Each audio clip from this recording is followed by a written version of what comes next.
Now, again, if you haven't pulled your door card before, this is probably really stiff. So what you're going to want to do is feed your plastic trim tool up underneath between the metal and the card itself and slowly pry.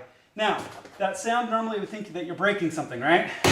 That's actually the sound of these little like pop rivets, these plastic trim rivets popping loose. See, now one of my handle screws just came out.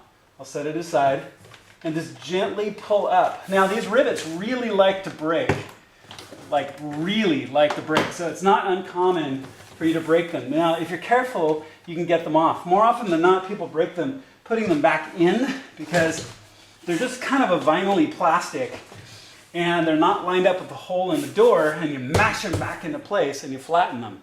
So that sound, like I said, normally is the sort of thing you worry about, but it should all be free and all those rivets should be off. Now, as you work these rivets off, keep in mind you still have the door lock post right here and you've got it secured up here along this top edge.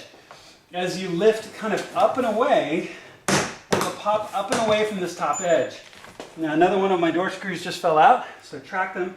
If yours fall out as mine are, as I'm going along here, just track them as they come out.